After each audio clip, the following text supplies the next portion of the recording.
And it's the dumbest bill in America, and you won't believe this dumbest bill in America. It's from the state of Oregon, more specifically, Portland, Oregon. Yes, the home of all the riots. Yes, Portland, Oregon. And the Portland, Oregon Public Health Division, yes, the Portland, Oregon Public Health Division has decided that they're going to clown around with COVID deaths. Yes, so we're calling this Oregon clowns around with COVID deaths. I don't think you should ever joke about COVID deaths, but of course, in Oregon, the home of rioting, burning, pillaging, raping, all of these awful things that are happening in the streets, and Antifa, yes, BLM, God knows who else is there. You know, anybody that doesn't like life, you know, that's where you should go. You should go to Portland. Well, the Oregon Public Health Department, they call themselves the Public Health Division. Claire Pochet, she's a doctor. She's an MD. Claire Pochet. 8 years of med school. 8 years of med school. So she has decided that she's going to announce how many people have contracted COVID in Oregon, as well as how many statewide deaths there are. But she's dressed as a clown. She's dressed as a clown. You got to watch this. You can't believe it. Here's the clip. Hello. I'm Dr. Claire Pochet. I'm a general pediatrician and also a senior health advisor here at the Oregon Health Authority. I'm here with Shimi Sharif, my colleague who's also a senior health advisor. And we thought we'd start by giving you a quick update on where we are as a state with COVID-19.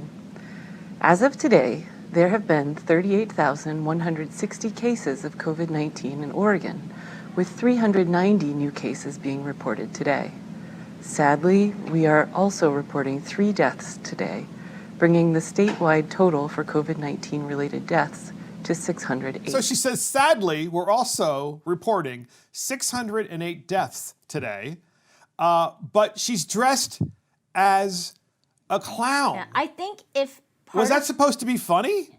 If part of your job involves reporting how many people have died or who are in the hospital or isolation, a clown is the last thing you should be dressed up as. I mean, it's like, you know what, it reminds me of Batman when the Joker was the villain. Remember Heath Ledger, when he played that role?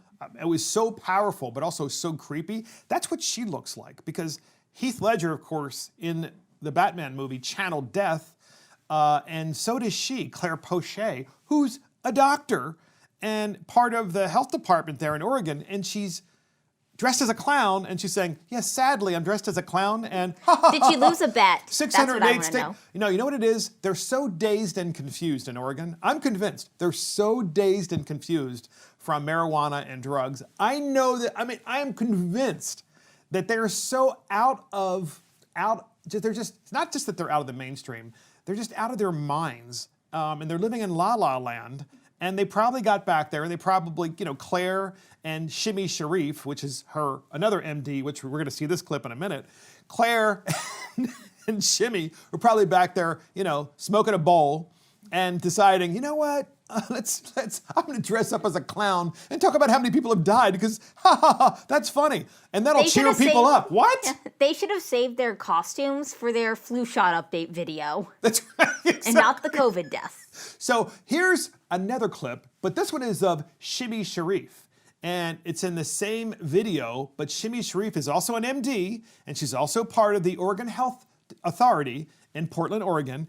And Shimi, is talking about why it's so dangerous to celebrate Halloween. Because, Halloween after all. But she also tells you the safe things you can do during Halloween. We're going to tell you the irony of this. But by the way, Shimi is also dressed up. I don't know what she's dressed up as. It looked like she was an otter or a seal. I'm not even sure. I guess it must be some children's show that she's dressed up as to try to channel the children. Yeah. So she's incredibly inspiring, Shimi is. Listen to how inspiring her language is. Here she is. The COVID-19 pandemic is reshaping how Oregonians celebrate holidays, and that includes Halloween. But it doesn't mean Halloween can't still be spooky and fun this year. Here are some low-risk Halloween activities that you can engage in with your loved ones and family. Online costume contests, watching a scary movie online, carving pumpkins with members of your household, touring neighborhood yards and home displays with household members, decorating your house, apartment, or living space with spooky lights, cotton spider webs, and other fun decorations. A Halloween scavenger hunt for candy in or around your house with members of your household.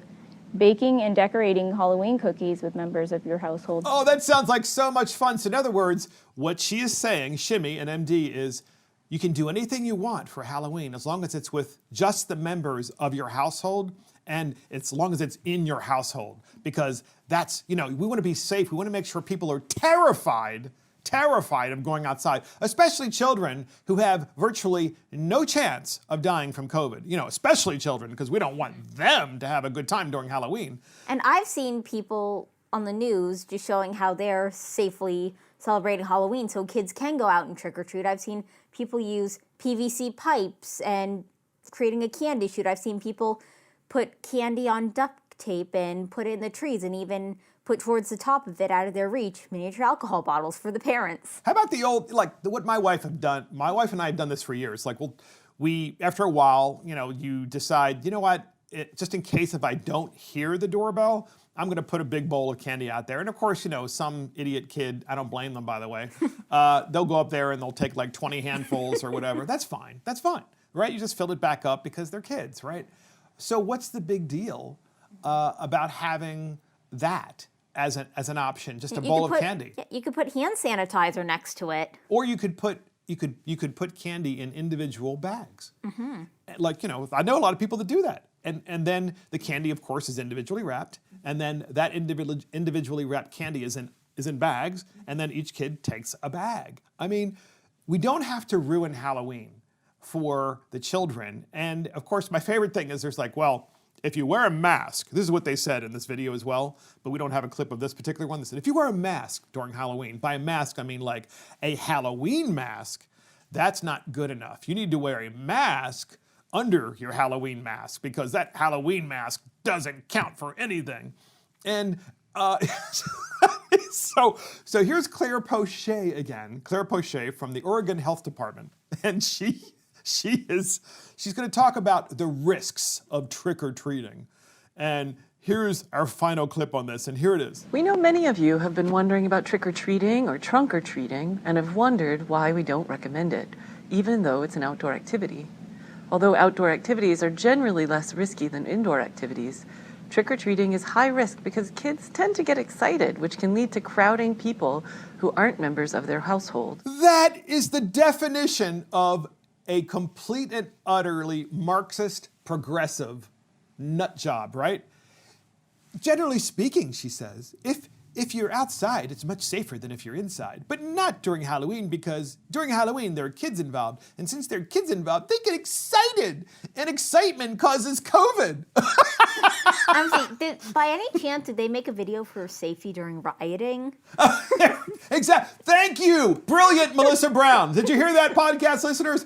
Melissa Brown just said, well, did these same health officers in Oregon do a similar public service announcement about how dangerous it is to be outside and rioting and burning and pillaging and raping and creating Chad? What was that? Wasn't that what it was called? I think that was... Or CHOP. Yeah. Chad, CHOP, just north Chew. in Seattle. Chaz. Okay, was it Chaz? The Capitol Hill Autonomous Zone in Seattle.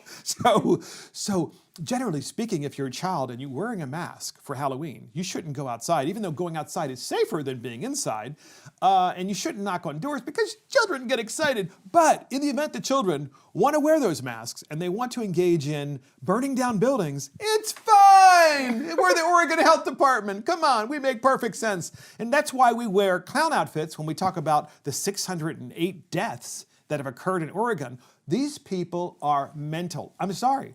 They've lost their minds. I mean, they are. They're dazed, they're confused, and they're mental.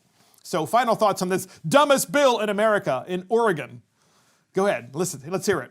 I just think... Wisdom, Melissa. Come on, wisdom. Okay. I think they're trying too hard and just overanalyzing because as I said, there are creative ways to be able to give out candy as a distance. Even toss it to the kids. Yeah, you know what 6 the thing feet is? away. We, the people, don't need government to tell us how to use common sense, okay? Yes, there's a pandemic, but we, the people, We have individual rights, and we're smart enough to know how to protect our children, ourselves, and other children. And if you are a parent, and you're that parent who's so terrified of COVID that you don't want your children to be exposed to anything, anywhere, and you don't want yourself to be exposed for whatever reason, and that's all fine, then don't send your children out. Do all the at-home This is not stuff. hard. Right, do all that. Do that really fun at-home stuff with your family. But just remember, at some point, a family member is going to have to go out. They're going to have to go to the local grocery store. They're going to buy groceries. They're probably going to have to get gas at the gasoline station. They're going to have to do all the stuff that we all do, including go to the bank or whatever you have to do. And then in those places, they can get COVID and bring it back anyway. Stop living in fear, America. And Oregon, you are the dumbest bill in America. As we call this, Oregon clowns around with COVID deaths. And so this is Mark Fisher with Mark of the Millennials. Thank you to Melissa Brown. And of course, thank you to Christopher Hopkins and Adam Coutura. We'll see you next time. Check us out on iTunes, Spotify, YouTube, Facebook, Twitter, and our website.